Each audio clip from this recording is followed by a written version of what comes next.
traffic. Seems to be a large aircraft below 5,000. What type of aircraft is it? It is more bright. Seems to me like landing lights. The aircraft has just passed over me at least 1,000 feet above. It seems to me that he's playing some sort of game. He's flying over me 2-3 times at speeds I could not identify. It's flying past, it's a long shape.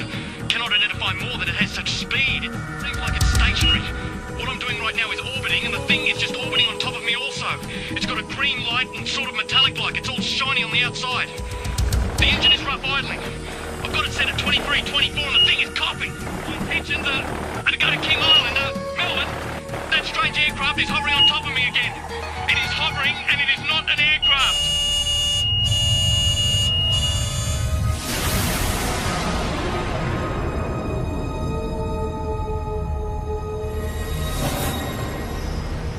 What you've just heard was a recreation of the final words spoken by pilot Fred Valentich before his plane disappeared over Bass Strait. Even though it's been 19 years since Fred disappeared, the mystery surrounding what happened to him still hasn't faded. He just vanished without trace, and his family believed he was taken by an unidentified flying object. Recent years has been an explosion of UFO sightings in Australia. Whenever you mention the topic, people seem to have their own theories and opinions, or even their own stories. It was orange like a sunset, and it was just spanning across the road. I can't move, man.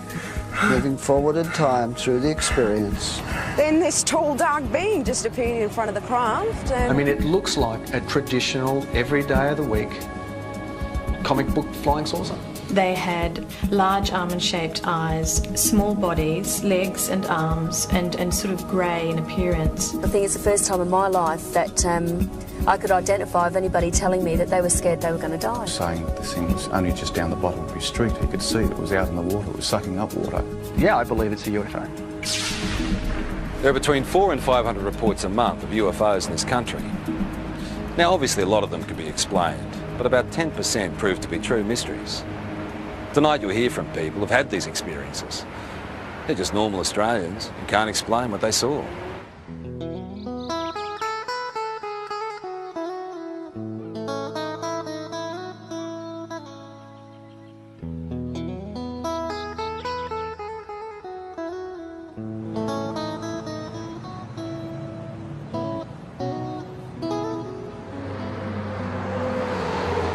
I was travelling from Sydney in a northerly direction toward Gosford along this particular road here, the Pacific Highway, and it was quiet. There wasn't a lot of traffic. It was early Christmas morning, and I was just gazing out of the front window of the car, and I saw approximately half a kilometre away a bright silver metallic object crossing from south to north.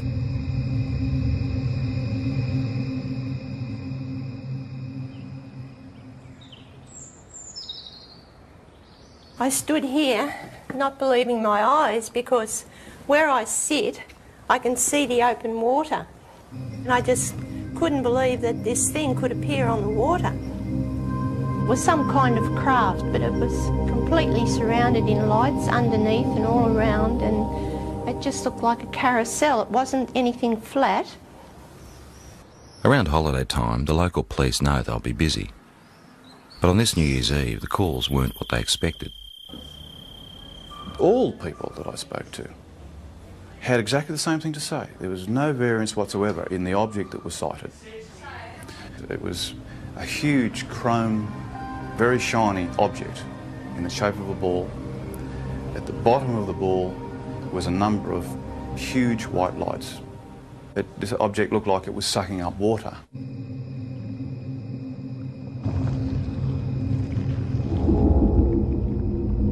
Some calls were quite frightful in their voice.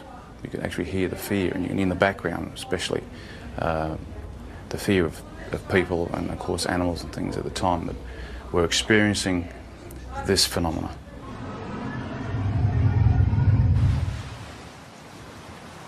We're looking out above this headland here, and we're watching a bright light move in a strange fashion that you'll never see, or we never saw anyway.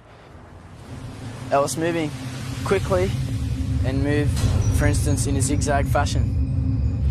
We were watching it for 10 to 15 minutes, move in this direction north, and we just saw this bright light 15, 20 metres above our car. Just a bright light, emanating light towards our car. It was just awesome. All of a sudden I saw these lights come out of the water like a cylinder and flash, and the top of the water all lit up. And as that light was up, I could hear the rushing of water, movement of water, and then the water being raised up, and then shortly after, down comes the water on top of the lake.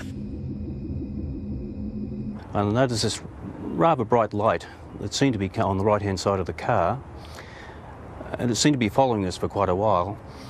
And then all of a sudden it turned and went at a right angle right across the expressway in front of the car. It was large, round, and it seemed to have a stream of sparks flying out the back of it. I don't know what it was, but it was most peculiar. After the initial New Year's Eve reports to police, the local Sun weekly newspaper got hold of the story. There were hundreds more people at home that obviously thought they'd seen something quite out of the ordinary, but were too scared maybe to come forward and actually say that they'd seen something. Our office, the day the report hit the streets, was amazing. We had caller after caller saying they'd seen the same thing.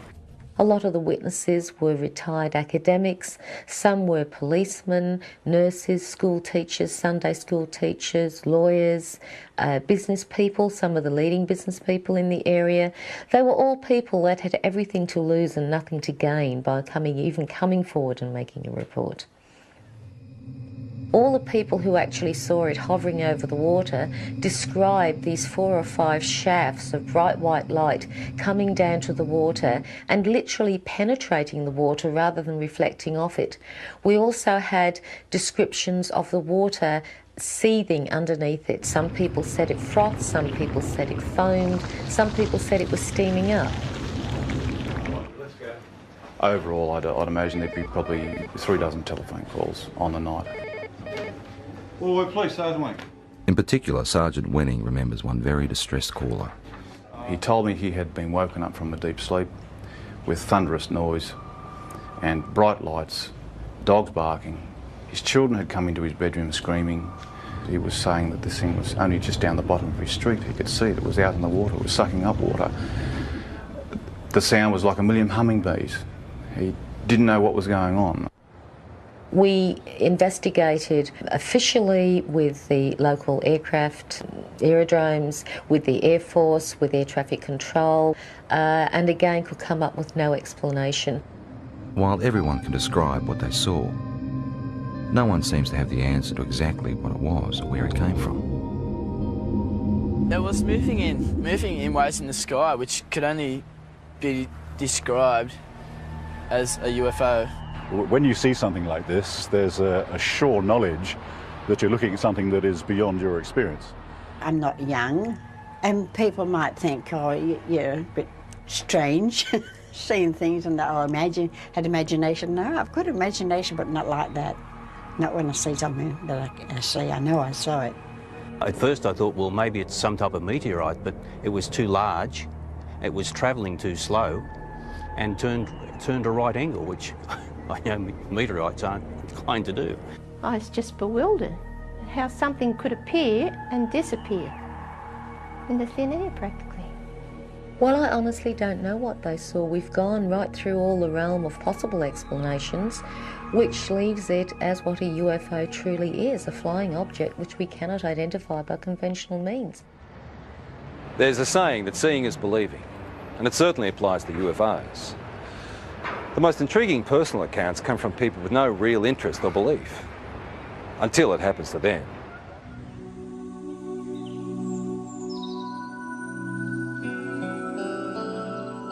Before this happened to me, I can be honest, I could say that I was in that category of being naive. I didn't believe it. I didn't really believe it, because I had to see, it's like I would have to see it with my own eyes. Grace's experience starts in the early hours of the morning travelling home with 3 girlfriends. Victoria, who can't be identified, was one of the women in the back seat. It's when I got a bit further down the hill that I noticed on the right-hand side of me some long, oblong-shaped lights. I didn't know what they were. I mean, I only sort of caught a glimpse of a bright orange light sort of shining through. As I got down the hillside and started to come around the corner by this little hotel that takes us back through the back roads towards the freeway, one of the girls in the back noticed a very bright white light with a type of blue haze around it. When the girls were sort of saying, oh, maybe, you know, like it's a UFO, and, you know, was sort of like just laughed it off and said, don't be so ridiculous. The women continued their trip, but further down the road, more lights appeared. I heard Victoria and one of the other girls in the back there, they were commenting on something that was behind us. They actually thought somebody was coming up behind us, like a truck or something, because it was moving fairly fast and very bright. It was just such a bright as blinding light. It was orange like a sunset, and it was just spanning across the road. I got really scared, and I said to Grace, quick, just step on it.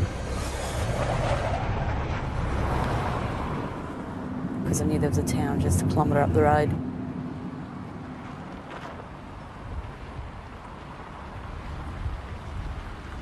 As we got closer into the middle of this car parking area and looked up, we could see this ship. Well, that's what you'd have to call it, because it was, you know, definitely not an aeroplane, and it was something from definitely not this world, that's for sure. It sort of moved across from this direction straight over the top of us.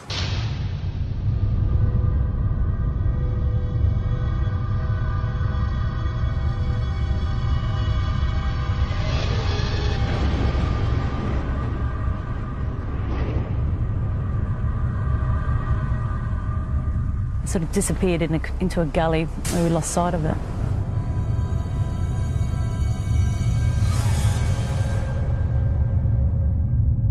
We were scared for our safety. I mean, I've got to be honest, I think it's the first time in my life that I could identify of anybody telling me that they were scared they were going to die. Because I was. When I got to the opening of the drive here, the other girls noticed that there was something else up, some activity up there in the sky. We were still scared. We didn't know what they were either. They seemed to be moving in a direction that this other craft had gone over and gone down. So the first thing you think of, just pull in someone's driveway. And as I pulled in, the light was so blinding, it actually was hurting our eyes to look at it.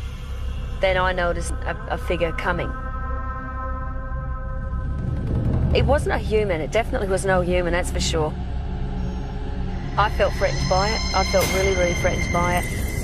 That was the closest thing I've ever experienced, the thought of actually, you know, coming close to death, I suppose, which sounds pretty silly, but the fear that I had was like that, like I wasn't going to see my family again.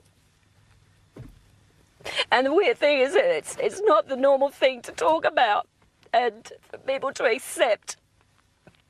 But, you know, it's been 3 years now, and I still feel very distressed by it. In the weeks, I felt a lot of doubt with what happened to Grace.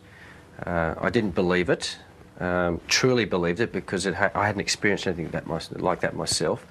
So I didn't show it either. I mean, I didn't show that I didn't believe it, because I think it was important that I looked like I was supporting her, so that otherwise, you know, she might go sort of, you know, off the rails if she didn't feel she had some support from her husband.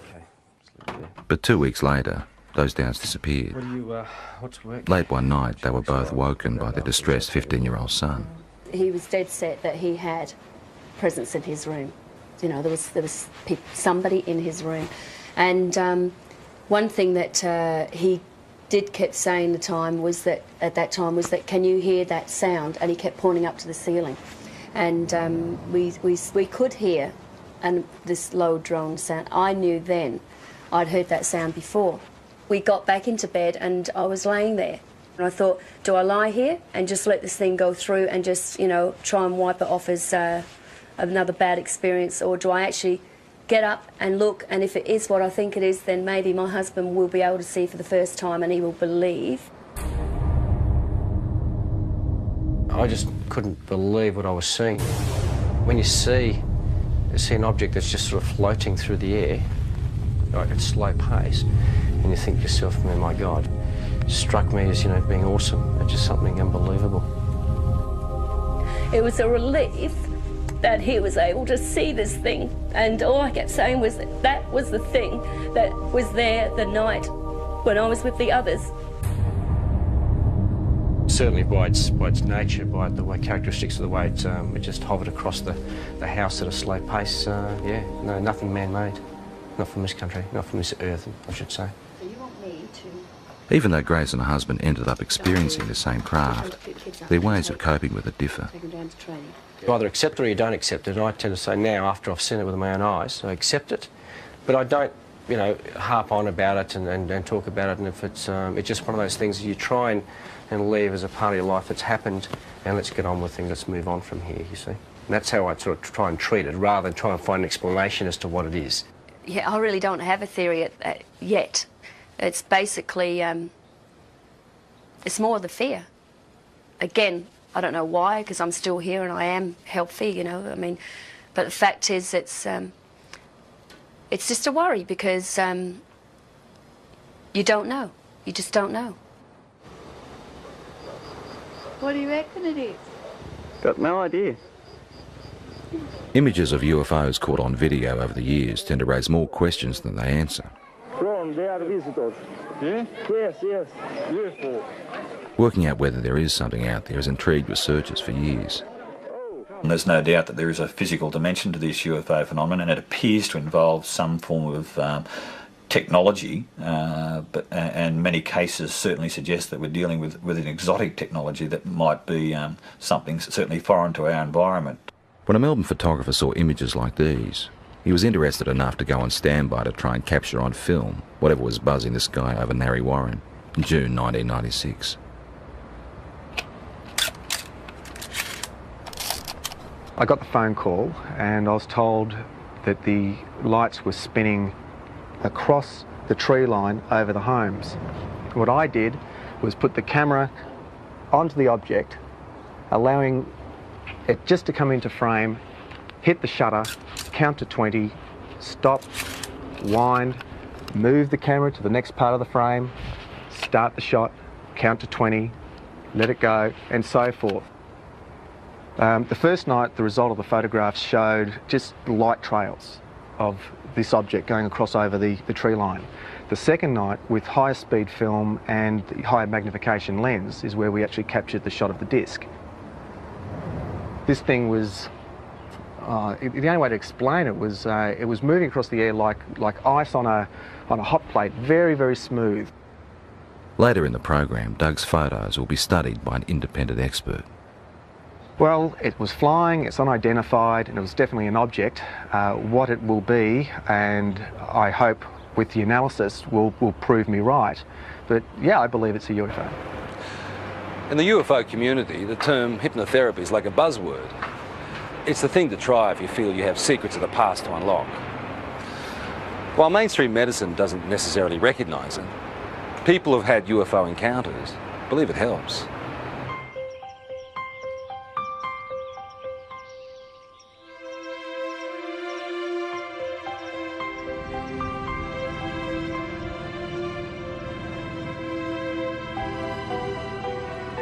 Victor Pufulescu believes he started having alien encounters as a teenager back in his native Romania.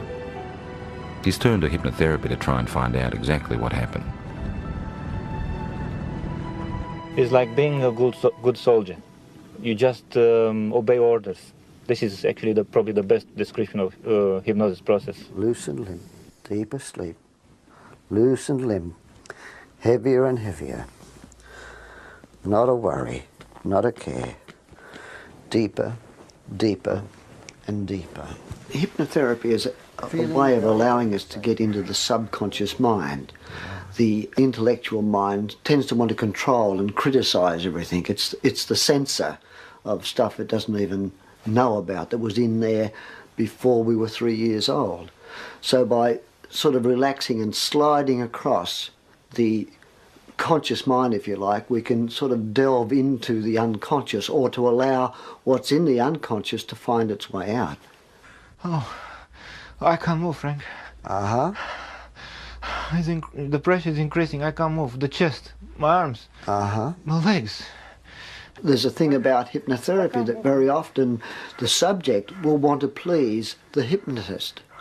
They have to look at that, but the thing is that you can see that when a person is reliving an experience, that it's pretty easy to see whether that's faked or not. Moving forward in time. My legs. Moving forward my in feet. time. Moving forward in time through the experience. The pain is inside of my elbow. Uh-huh. Thanks.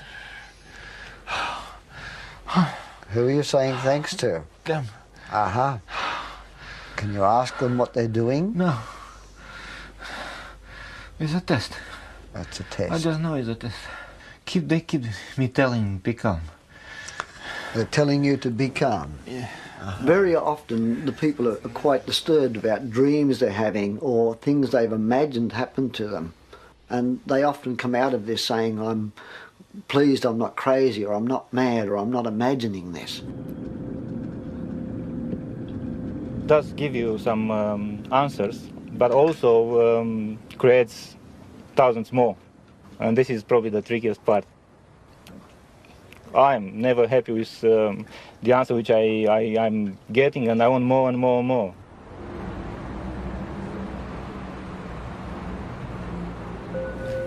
Just relaxing as much as you can with every breath.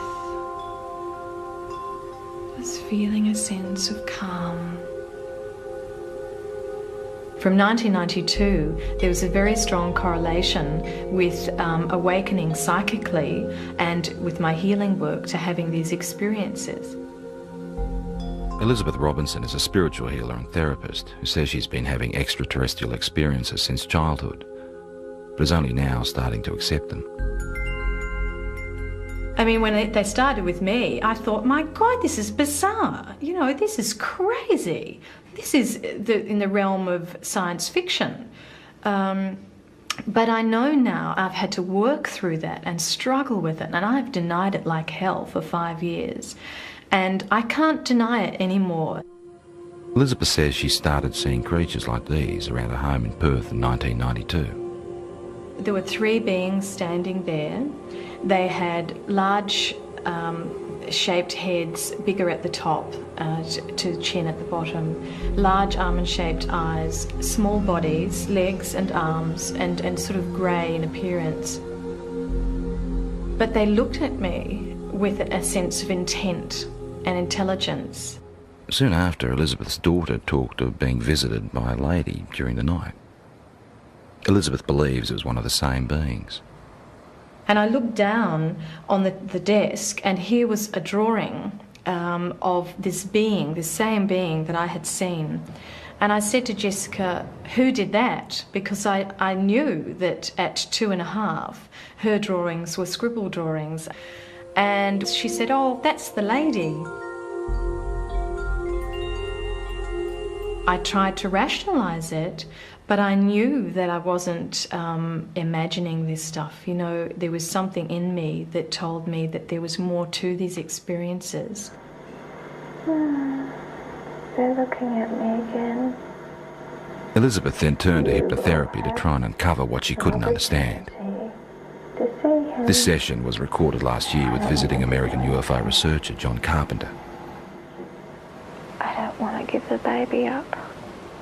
What seems to have come up in hypnosis is that I've had children taken from me, babies taken from me that are growing up on crafts. And this is just absolutely bizarre, you know, talking about this. I mean, you talk about this, but, you know, at first you struggle with it. I mean, you can't fully comprehend this, but what I could comprehend was the emotion around it.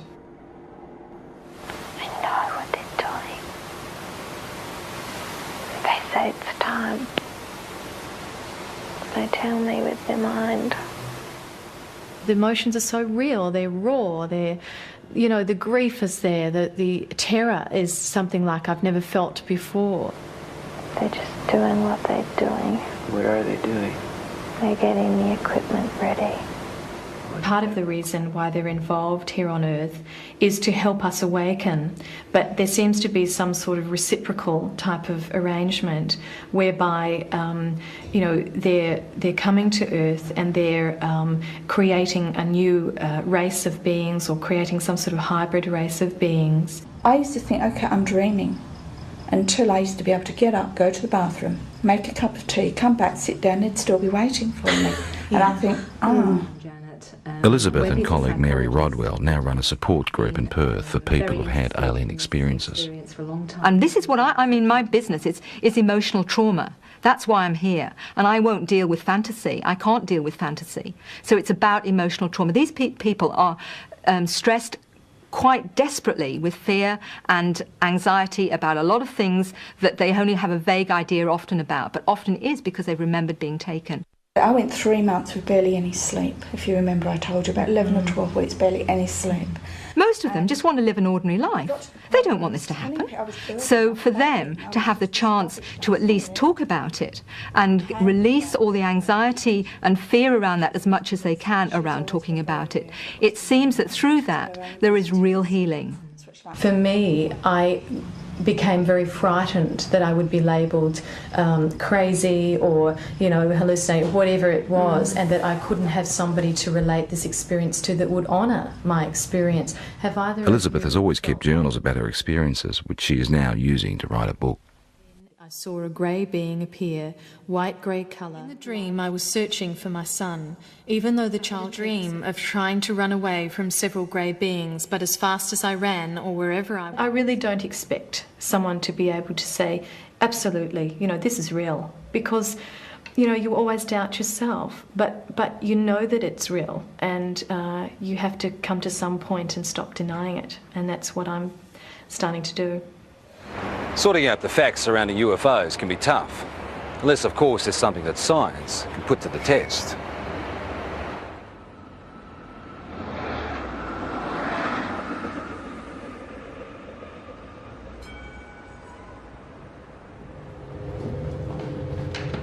Earlier in the program we saw photographs taken by Doug Page. The time exposures show what Doug believes is a UFO hovering near his home in 1996. Now, has this been observed by other people as well? Practically all of Narre-Warren. Okay, so that was seen, but not as a streak, because this is a time exposure. So it was simply an object of some sort traveling in somewhat of a line, but as you can see, it goes up and down here. This type of negative sleeve will take... The professor would like to examine the negatives that come before and after the pictures in question. Explain to me why... But Doug has used the ends of rolls of film and discarded the shots he felt didn't work. Now, when the films were actually ready for handling, I'd lay them out and I went through them, and I go with the scissors and I just go cut, cut, into the bin, cut, cut, put it there, and that's what I did. Okay. After examining the camera the shots were taken with and checking density readings on the negatives, the next step is to enhance the images on the computer. I don't rely on computers for analysis. They're a bit of a tool. They sometimes let us see things a little bit better, but to actually definitively say that a particular thing is something, I stay away from that. That's right. How did you focus the camera? Just on infinity. Okay, so if you focused on infinity, technically the tower should be sharper in focus than the tree. Should be, shouldn't it? Mm-hmm. But it's not.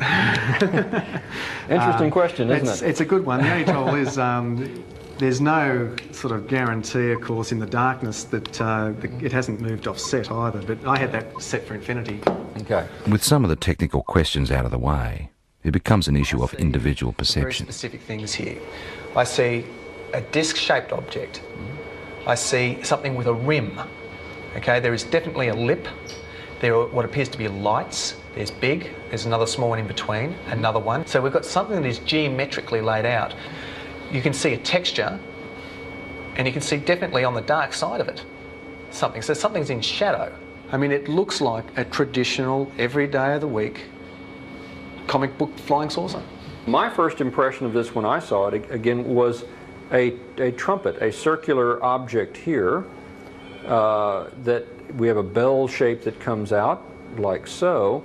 This is unexplained optical either artifact, phenomena, or reality, or could be could be an object, but it is totally undefinable.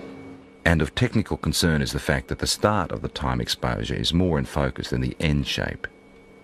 Does it make any sense to you that if this was moving and it's decelerating, would that have a bearing on the shape of the line? If it was slowing? Because no, it shouldn't. It should be exactly the same sharpness. Despite question marks over issues like that, the professor is able to reach some conclusions. I don't believe that it's been faked. I think it is probably something that was traveling through the air. What it would be, I wouldn't know, and there's no indication from the photographs that would give me any clue.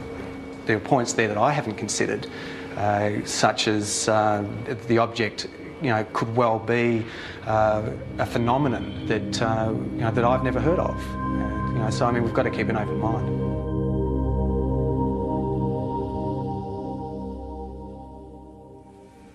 I don't know, maybe between 6 and 8, I would assume. Okay. They were fairly intense, or? Yeah, they were very close together as well. Right, okay. 4 years ago, Kelly Carr was a mother and housewife with no interest in spaceships or aliens. Now she's using technology to reconstruct images of her own encounter. It does give the idea of the lights there, but the brightness of the light, it gives a good impression, except that the colour doesn't seem right. Kelly's account starts in August 1993.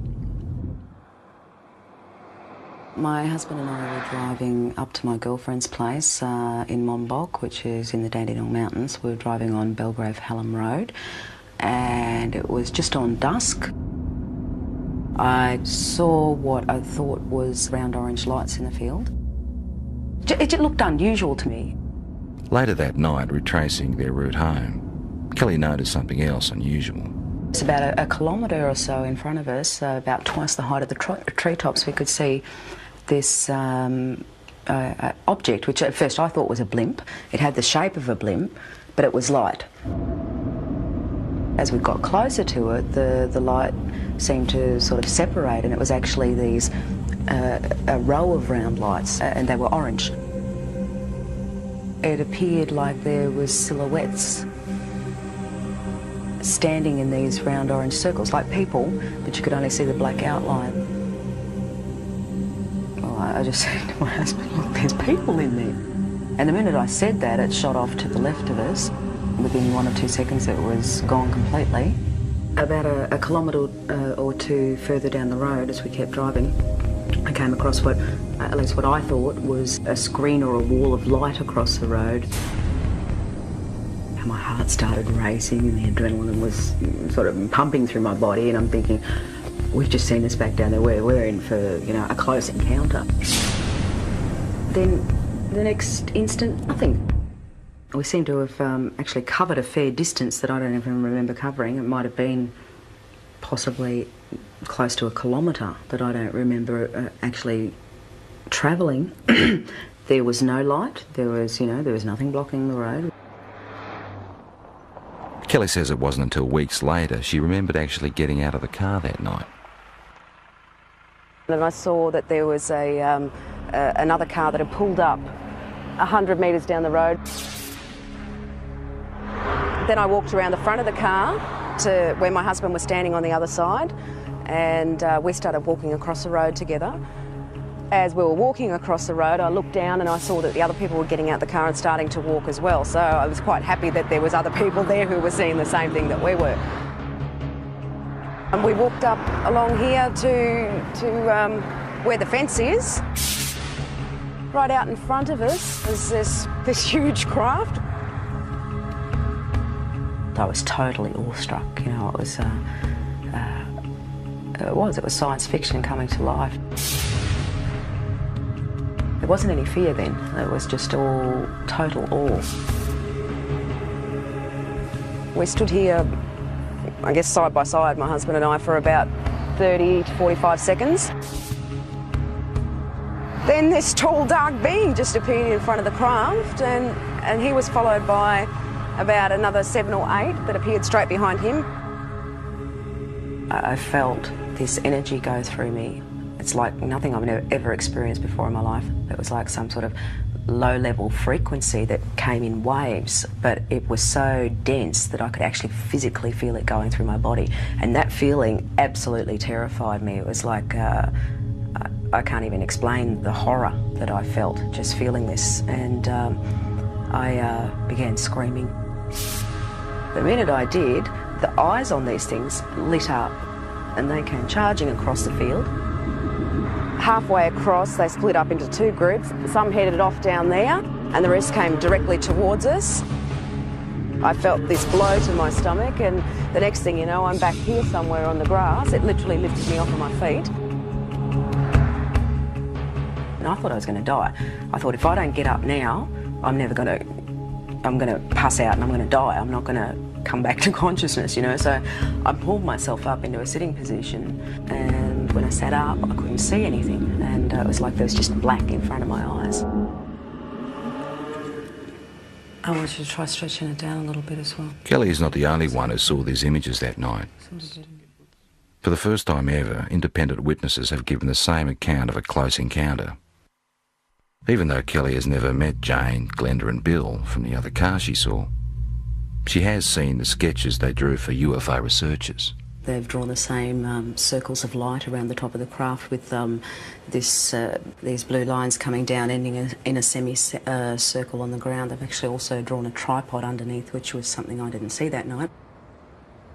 It becomes very clear then that we were all looking at the same thing and that it wasn't your average saucer-shaped craft. And basically, the second party were able to draw sketches of the beings very similar to the ones that I had, and they're not your usual little grey things that are, you know, media propaganda.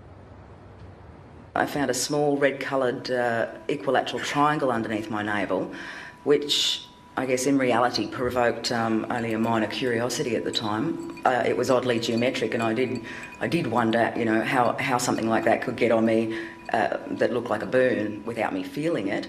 At UFO conferences, where Kelly is now a keynote speaker, she adds strength to her own story by showing photographs of physical marks left on one of the other women. We're all left with triangular marks under our navels, but the ones that were marks that were actually photographed, the first one came from Glenda, which is it's a series of 3 small red dots along the inner thigh, and both Jane and Glenda were marked with these dots. I wasn't. Glenda had a ligature mark around her ankle, which is quite severe bruising. It looked like she'd been strapped down to something. UFO researchers have also reported finding physical traces at the site where all witnesses said the encounter happened, particularly in relation to where the craft landed. Inside that semicircle was actually a triangular formation of 3 points spaced 6 metres apart, which correspond with the tripod that was drawn underneath the girl's craft. To this day, Kelly still doesn't know exactly what happened to her that night. Tried a little bit. Her most vivid memory is the fear that she felt. That's very good. It's finally come out to what I'm looking for. And I think a lot of people, you know, might have experienced the fear in a nightmare when you're being chased or something like that, and it's a terror that you feel that, you know, sometimes can wake you up or whatever, but it's absolutely horrifying when you're dreaming it. And that's exactly what I was feeling while I was totally awake. That sort of terror, actually having to feel it while you're conscious and physically awake and feel it as a reality, is like a living nightmare, like a nightmare had come to life.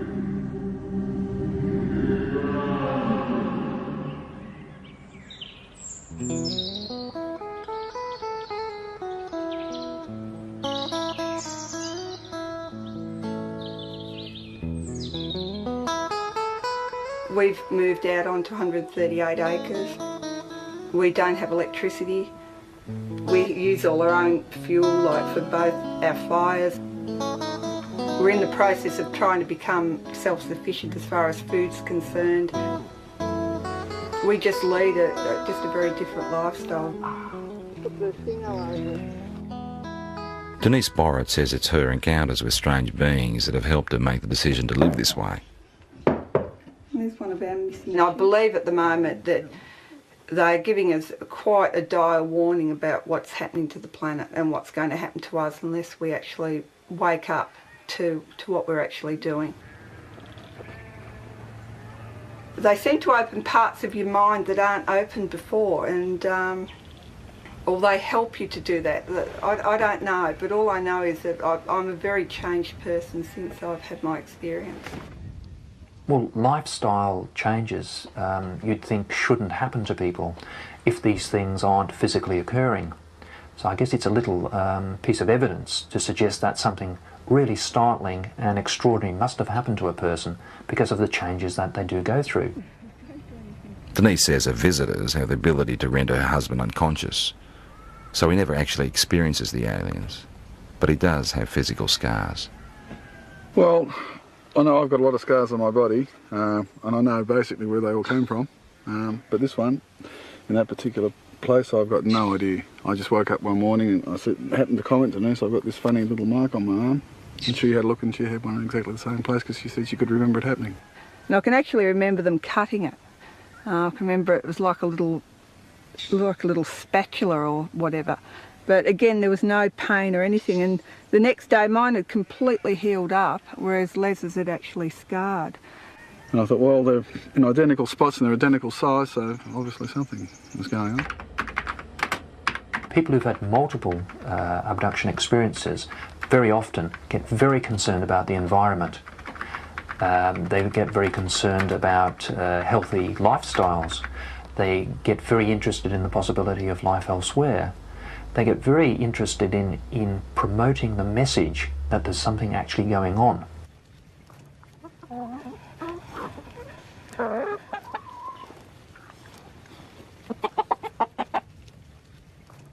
If things do go haywire on the planet, like I believe they will, that we at least will be able to feed ourselves and not have to rely on man-made energy to keep ourselves going.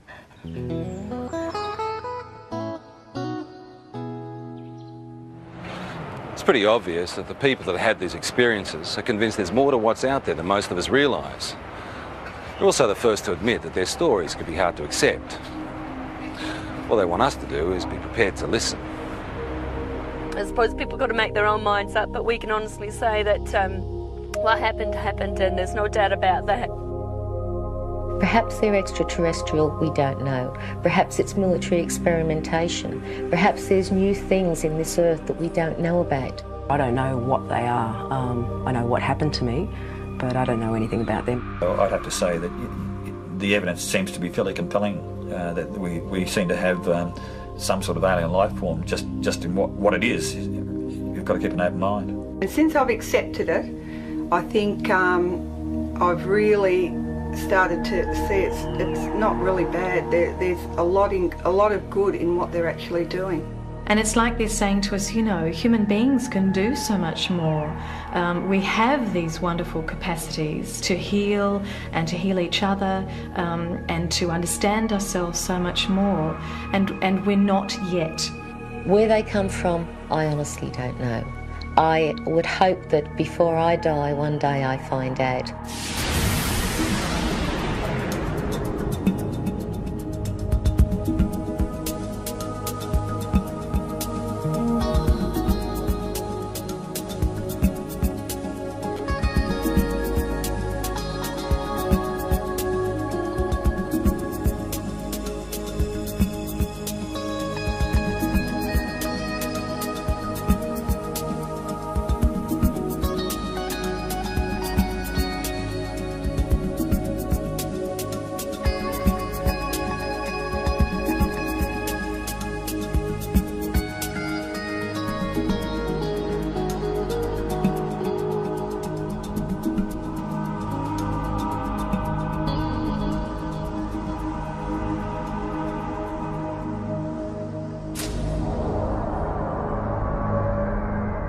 No traffic. Seems to be a large aircraft below 5,000. What type of aircraft is it? It is Albright Seems to me like landing lights. The aircraft had just passed over me at least 1,000 feet above. It seems to me that he's playing some sort of game. He's flying over me 2-3 times at speeds I could not identify. It's flying past, it's a long shape. Cannot identify more that it has such speed. It seems like it's stationary. What I'm doing right now is orbiting, and the thing is just orbiting on top of me also. It's got a green light and sort of metallic-like. It's all shiny on the outside. The engine is rough idling. I've got it set at 23, 24, and the thing is coughing. My intentions are to go to King Island, Melbourne. That strange aircraft is hovering on top of me again. It is hovering, and it is not an aircraft.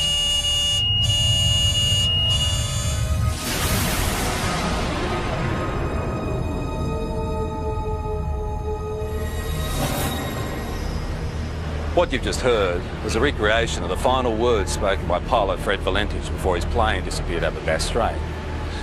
Even though it's been 19 years since Fred disappeared, the mystery surrounding what happened to him still hasn't faded.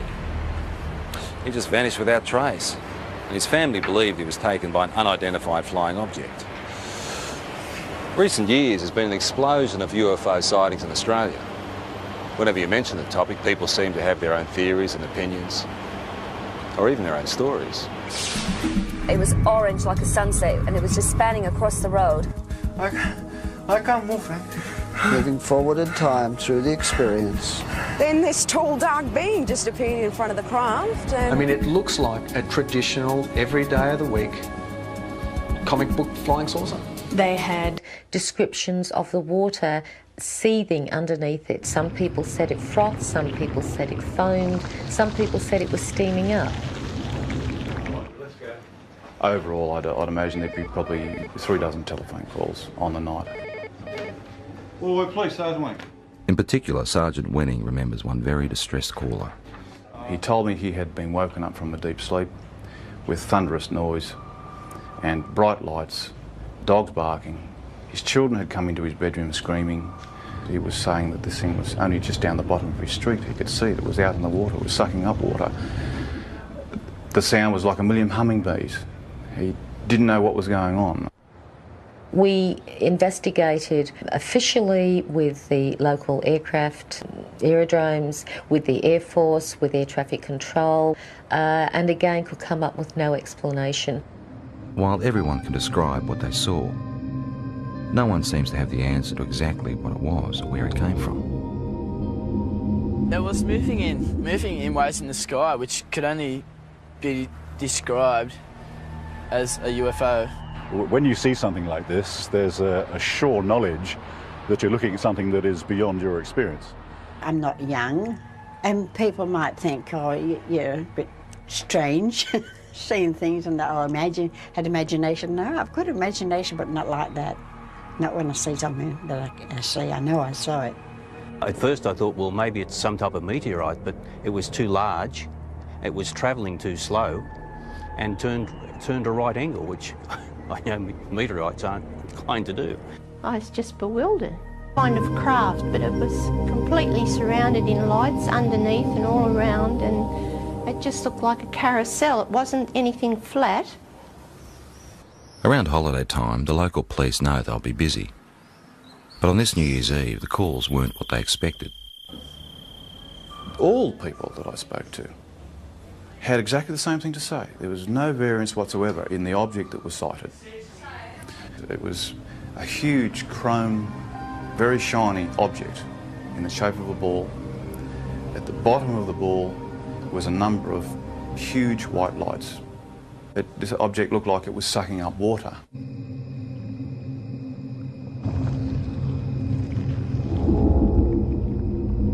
Some calls were quite frightful in their voice.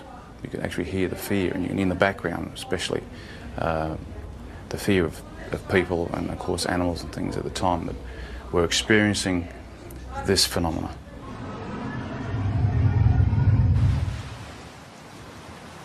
We're looking out above this headland here, and we're watching a bright light move in a strange fashion that you'll never see, or we never saw anyway. It was moving quickly and moved, for instance, in a zigzag fashion. We were watching it for 10 to 15 minutes, move in this direction north, and we just saw this bright light, 15, 20 metres above our car, just a bright light, emanating light towards our car. It was just awesome. All of a sudden I saw these lights come out of the water like a cylinder and flash, and the top of the water was all lit up.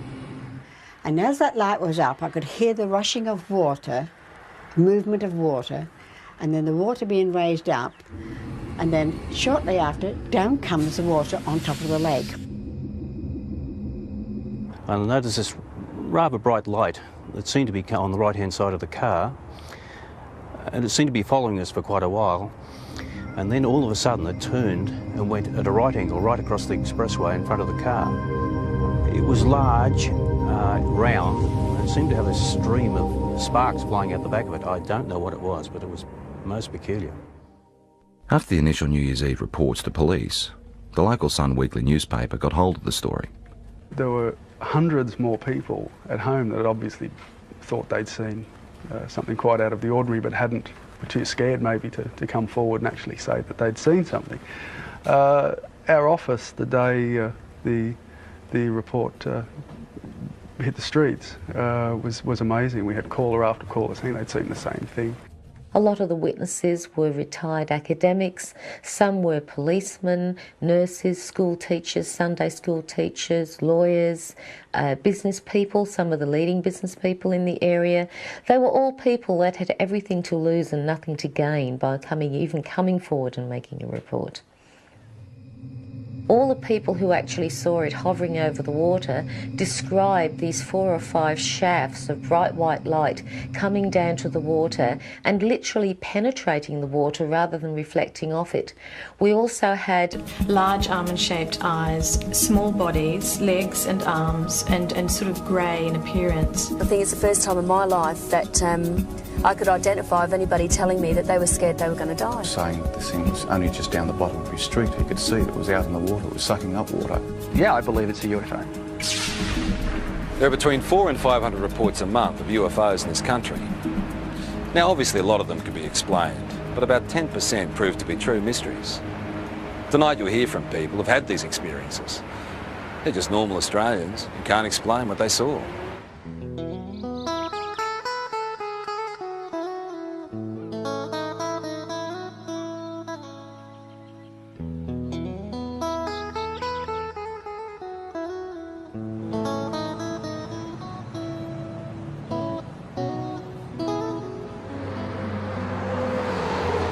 I was travelling from Sydney in a northerly direction toward Gosford along this particular road here, the Pacific Highway, and it was quiet. There wasn't a lot of traffic. It was early Christmas morning, and I was just gazing out of the front window of the car, and I saw approximately half a kilometre away a bright silver metallic object crossing from south to north.